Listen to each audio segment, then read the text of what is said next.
Back at Faneuil Hall, and we're painting in the marketplace again today. Here's an image source. We're painting by the Cheers restaurant, and of course there's a lot of people sitting, talking, eating, enjoying the day. Today we're going to talk about creating a story in our painting. Last week we had some exercises where we're using figures in our painting, and it's not an easy skill to put figures in your painting so that they look like they belong there, like they're not cut out and pasted down, so they look like they're in natural poses and doing things that they would be doing in such a surrounding. But with practice, we can do that. Today we're going to build on that idea of including figures, and we're going to focus on a little group of figures in the foreground here in the center of our painting. It's a man and his wife having some lunch together, and their dog is waiting patiently for a scrap to fall. You can see in the drawing and how the dog is looking up, the woman is looking down, the man is looking straight ahead. And I think we, at least I, identify with the dog.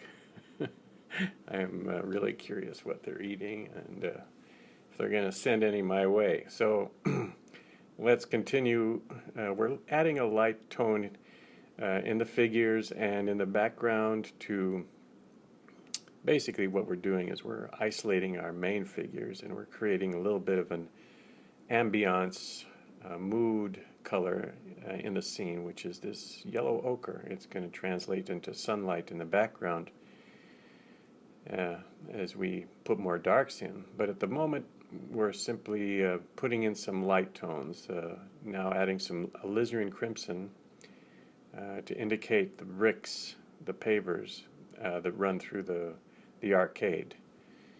We're leaving some whites. These important whites are especially in the figures, the main figures.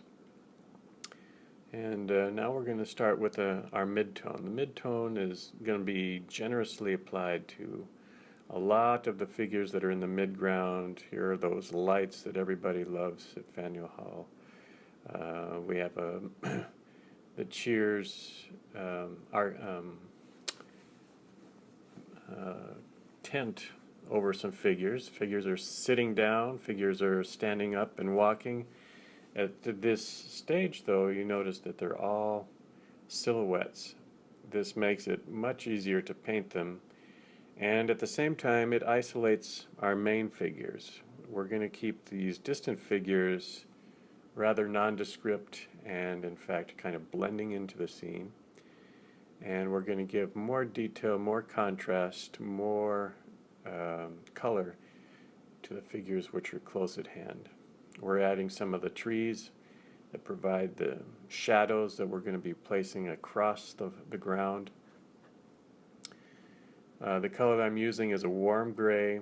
There's some ultramarine blue, some of that alizarin crimson and burnt sienna, all mixed together. I don't want it to be too bright. I want it to be more of a shadow color, in fact. And we're placing it on the ground that's in front of us, and now we're going to drop it into the scene. We're going to cut it around some of the area so that we can see our figures.